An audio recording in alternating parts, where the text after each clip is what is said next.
Session کئی class ہے اور مختلف میدانوں میں کام کرتی رہی ہے، اور ان لوگوں کی طرف سے گلوبلائزیشن کے سلسلے میں پوری دنیا میں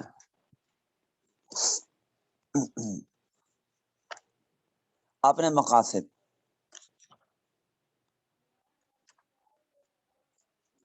اور وہ کیا ہے، تو شروع میں ہم نے تفصیل سے پڑھ لیا کہ گلوبلائزیشن صرف اور صرف اپنے ذاتی مقاصد کے لیے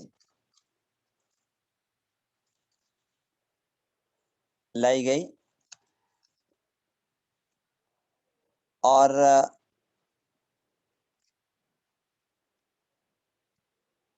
مقاصد یہ تھے کہ پوری دنیا پہ ہم اپنی حکومت قائم کر لیں اور پوری دنیا کے وسائل کو ہم سمیٹ لیں،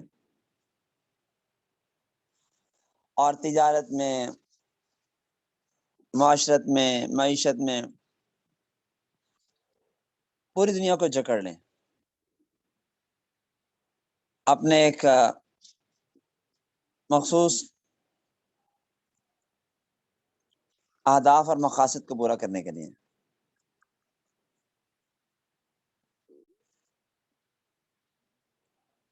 چنانچہ وہ انہوں نے کر لیا یا کر رہے ہیں۔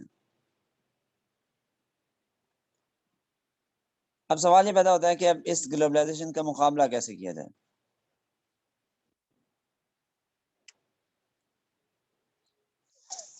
تو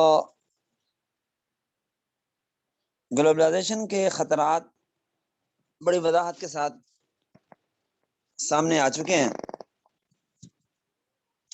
ان کا مقابلہ مردانہ وار طریقے سے کرنا ضروری ہے، جس کے لیے غور و خوض، منصوبہ بندی، عملی جدوجہد کرنا ہماری بقا کا مسئلہ ہے۔ تو اب کچھ سفارشات پیش کی جاتی ہیں سیاسی، اقتصادی، ثقافتی، معاشرتی عالمگیریت کی روک تھام کے لیے۔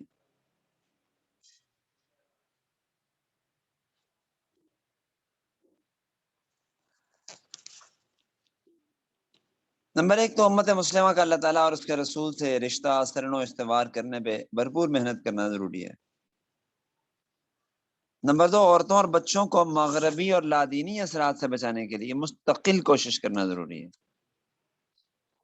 تعلیمی اداروں، اخبار و جرائد، میڈیا کی جائز شکلوں سے ایمانیات، اسلامی معاشرت اور اسلامی شاعر کی افادیت اور اہمیت عام کی جائے۔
عورتوں اور بچوں کو مغربی اور لادینی اثرات سے بچانے کے لیے کوشش کی جائے، جس میں تعلیمی ادارے، اخبار، رسائل، جرائد، میڈیا کی جائز شکلیں، ان کے ذریعے اسلامی معاشرت اور اسلامی شاعر کی افادیت اور اہمیت کو عام کیا جائے۔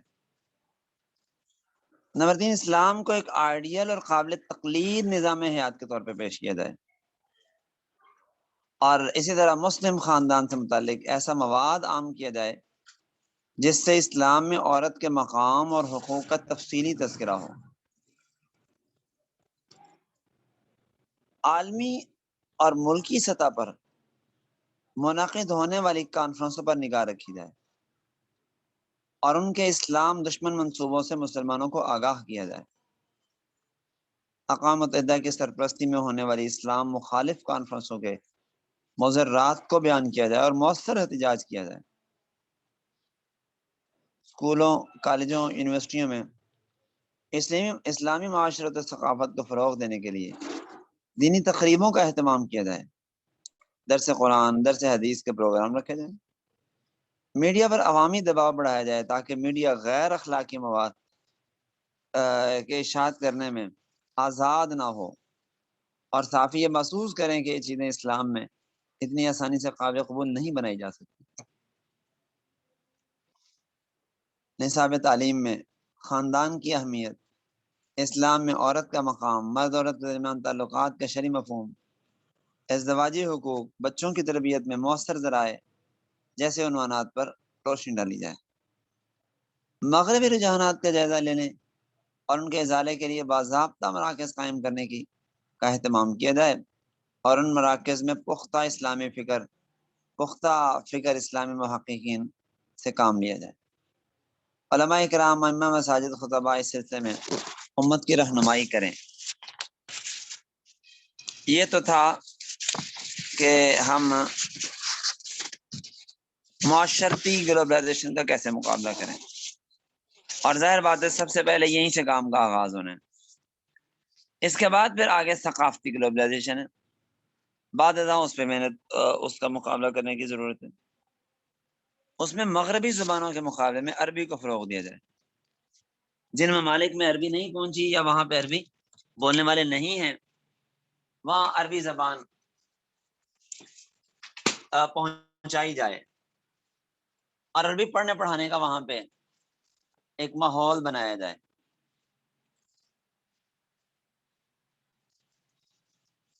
اور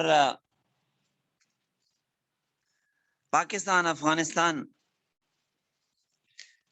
ترکی وغیرہ ان ممالک میں جہاں عربی زبان نہیں بولی جا رہی، وہاں عربی زبان کے بولنے کا اہتمام ہو۔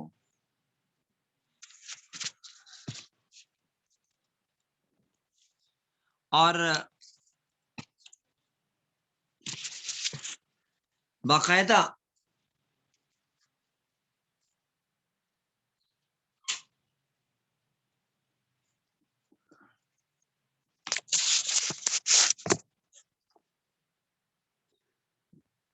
وہاں ان زبانوں کی ترویج کی جائے، اور آغاز ان علاقوں میں آباد مسلم کمیونٹی سے کیا جائے۔ عرب ممالک میں عربیہ محلیہ کی بجائے عربیہ فصحیٰ کو عام کیا جائے، اور اس کے بولنے کے لوگوں کو ترغیب دی جائے، بالخصوص جو پڑھا لکھا طبقہ ہے وہ عربیہ فصحیٰ ہی کو استعمال کرے عربیہ محلیہ کی جگہ پہ۔ عربی زبان کی اشاعت سے قرآن سنت کی تبلیغ و اشاعت کی راہ ہموار کی جائے۔ غیر ملکی زبانیں بالخصوص انگلش کے دائرے کو محدود کیا جائے، اور بغیر ضرورت کی انگلش کو استعمال نہ کیا جائے، بالخصوص اپنی زبان میں انگلش الفاظ ٹھونسنے سے گریز کیا جائے۔ عرب مسلمان اردو دان طبقے کے افراد اس بارے میں اپنی ذمہ داری کا خیال کریں، ان زبانوں کو غیر ملکی اثرات سے پاک رکھیں۔ جدید اصلاحات کو انگلش سے مقامی زبانوں میں ڈالا جائے۔ مغربی زبانوں میں شائع ہونے والی ہر مفید علمی کتاب اور تازہ تصنیف کا بلا تاخیر اسلامی دنیا کی زبانوں میں ترجمہ کروایا جائے۔ اقتصادی گلوبلائزیشن، اس کے مقابلہ کرنے کے لیے بنیادی طور پہ دو اصول اپنائے جائیں. نمبر 1، خطرے کا احساس دلانا، کہ عوام کو گلوبلائزیشن کے خطرات سے آگاہ کر کے انہیں یہ احساس دلایا جائے کہ وہ اقتصادی میدان میں حالت جنگ میں ہے اور فنا و بقا کا معرکہ درپیش ہے.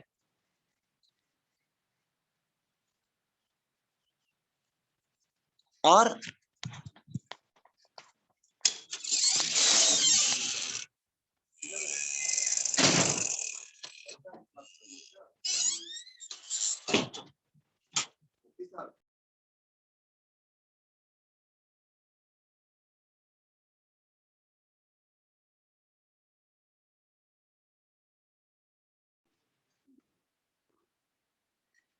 عوام کو خطرات سے آگاہ کیا جائے کہ اقتصادی طور پہ ہم اس وقت حالت جنگ میں ہیں اور معرکہ فنا و بقا کا درپیش ہے.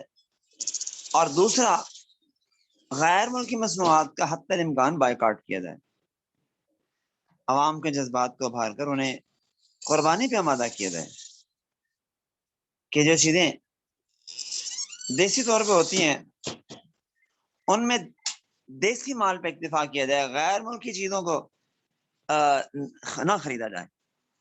تاہم جو چیزیں نہایت ناگزیر ہوں، ان کے بغیر گزارا نہ چلتا ہو، تو وہ چیزیں خرید لی جائیں، لیکن حتی الوسع اپنے ملک کی مصنوعات کا استعمال کیا جائے، ملٹی نیشنل کمپنیوں کا استعمال حتی الوسع نہ کیا جائے.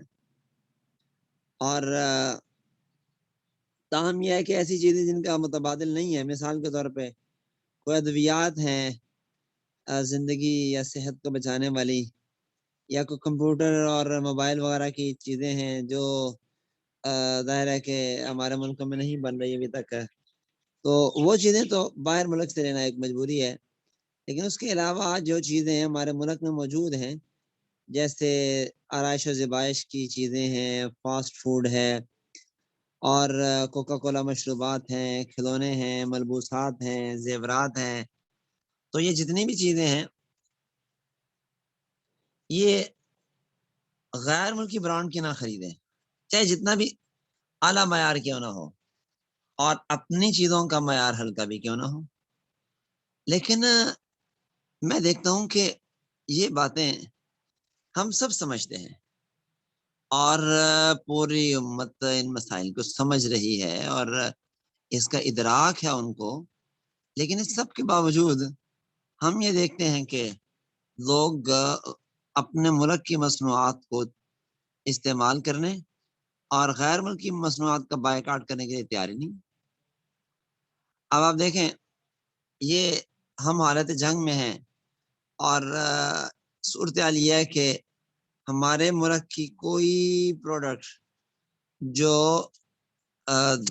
غیر ملکی ملٹی نیشنل کمپنیوں کی پروڈکٹس کا مقابلہ کر رہی ہو، اسے مارکیٹ سے ہرانے کی پوری کوشش کرتے ہیں اور یہاں تک کہ اسے شکست دیتے ہیں اور اپنی ان کی چیز اس کے جگہ پہ اس کی جگہ لیتی ہے.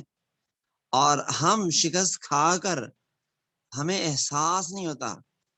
اچھا، شکست ہمارا ایک بھائی کھا رہا ہوتا ہے اور یہ وہ ایک پروڈکٹ لے کر آیا ہے مارکیٹ میں، بہت اعلیٰ معیار، بہت بہترین اسلامی اصولوں کے مطابق، لیکن وہ جب ہار رہا ہوتا ہے تو ہم میں سے کوئی اس کا تعاون نہیں کرتا، کوئی اس کا ساتھ نہیں دیتا، بلکہ ہم خود ہرا رہے ہوتے ہیں کہ ہم اس کی چیز کو استعمال نہیں کرتے، جس کی وجہ سے اس کی چیز خود ہار رہی ہوتی ہے، خود ہارتی ہے. اور ظاہر ہے کہ یہ چیز صرف اس کے لیے نقصان دہ نہیں، میرے لیے نقصان دہ، یعنی ہم اپنی پاؤں پہ خود کلاڑی مار رہے ہوتے ہیں. ایسا بہت ہوتا ہے.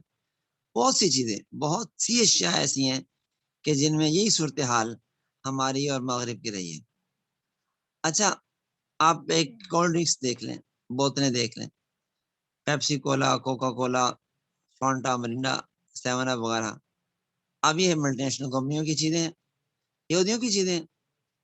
اب یہ ہمارے ہاں گلی گلی محلے محلے میں دکان دکان پہ یہی چیزیں بکتی ہیں، اور ہمارے ہاں تو کیا پوری دنیا میں تمام مسلم ممالک میں یہ چیزیں بک رہی ہیں، اور پوری دنیا سے وہ اس طریقے سے اربوں خربوں ڈالر نفع کما رہے ہیں، اور وہ اس کا ایک بڑا حصہ مسلمانوں کے خلاف استعمال کر رہے ہیں اور اسلام کے خلاف استعمال کر رہے ہیں، لیکن اس حالت جنگ میں ہونے کے باوجود ہمیں اس کا ادراک نہیں، اور ہم بھی اگر بوتل لینے جاتے ہیں باہر سے دکان سے، اور گورمے کی بوتل بھی ملتی ہے اور اس کے مقابلے میں پیپسی کی یا کوکا کولا کی ملتی ہے، تو کوئی آدمی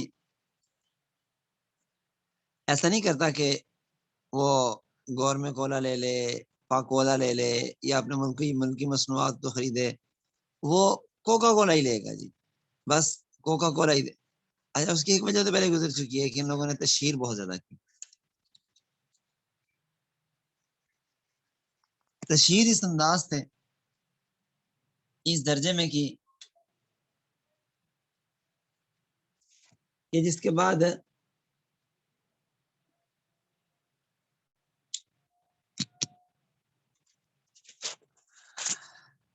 ہمارے لوگ ویسے تشہیر کر نہیں سکے،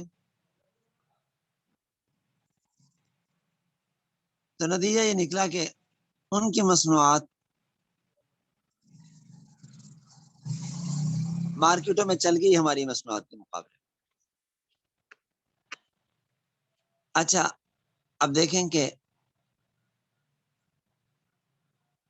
ان کے اشتہارات ایسے ہوتے ہیں کہ جو لوگوں کی نفسیات اور مزاج کے مطابق،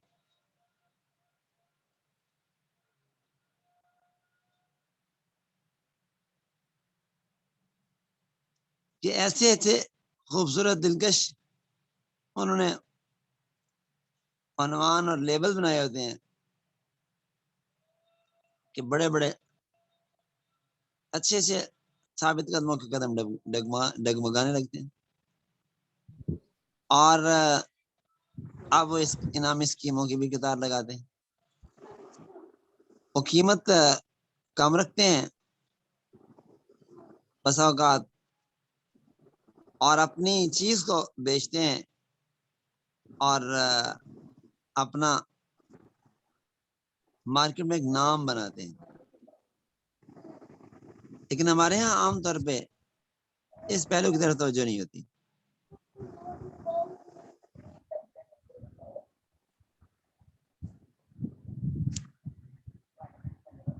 تو یہ ایک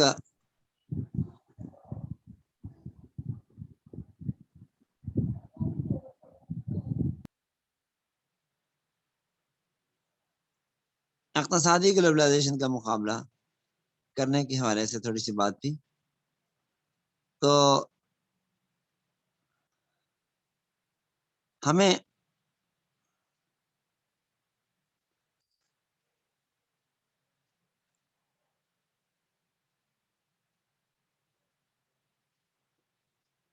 اس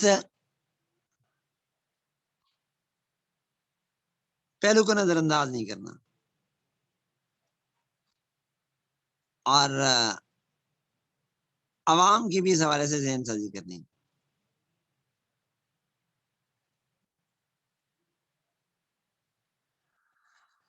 غیر ملکی اور ملکی مصنوعات کے بارے سے ایک مجھے بات یاد آ گئی، چلیں بس میں بات کر کے تو بات سمیٹتا ہوں۔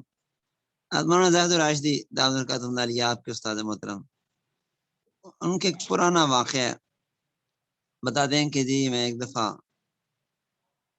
گیا ہوا تھا انڈیا، وہاں مجھے فوٹو کاپی کروانی پڑ گئی کسی دستاویز کی،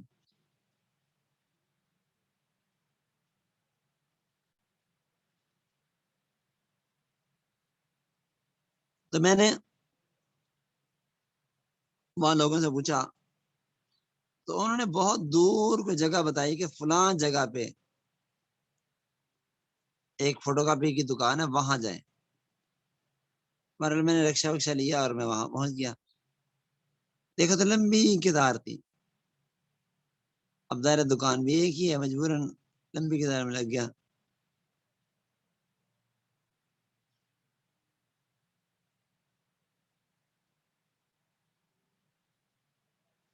تو کہتے جب لائن میں لگا اور میں وہاں پہنچا اور مجھے خاصی مشقت اٹھانا پڑی، تو میں نے اس سے ناراضگی کی کہ یار تمہارے، اور اچھا جب فوٹو کاپی ہوئی تو اس کا رزلٹ اتنا اچھا نہیں تھا، تو میں نے ناراضگی کی کہ یار تمہارے ملک کتنا بڑا ملک ہے اور تمہارے پاس ایک فوٹو کاپی کی مشین نہیں ہے، اور یہ دیکھو مشین کیسی، ہم اور رزلٹ کیسا، اور پورے شہر میں ایک مشین، اور ہمارے شہر میں چپے چپے پہ دکانیں ہیں فوٹو کاپی مشینوں کی.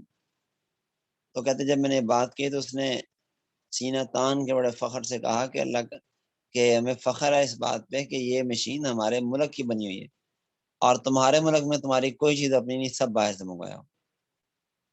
تو یہ ایک بڑا فرق ہے. بہرحال ملکی مصنوعات کو ترجیح دینا یہی ملک کے مفاد میں ہے. سیاسی اقتصادیات، سیاسی گلوبلائزیشن کا مقابلہ کیسے کریں؟ تو اس کے لیے مسلمانوں کو وطنی علاقائی لسانی مفادات پیچھے ڈالنے اور متحد ہونا پڑے گا.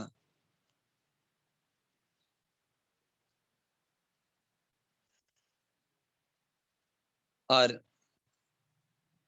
اسی طرح یہ کہ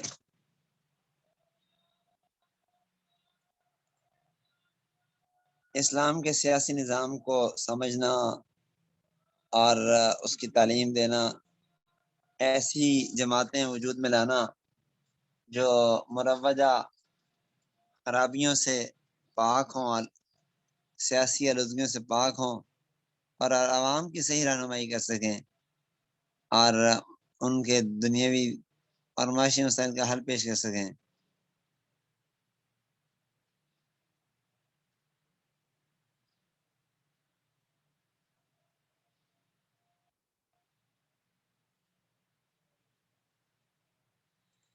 تو یہ بہرحال خلافت کے احیاء کو ہدف بنانا ہے، اور جب تک خلافت قائم نہیں ہوتی اس وقت تک ہمیں ایک مؤثر پلیٹ فارم بنا کے مسلمانوں کے سیاسی حقوق حاصل کرنے اور مغربی دنیا پہ دباؤ ڈالنا ہو مقصود.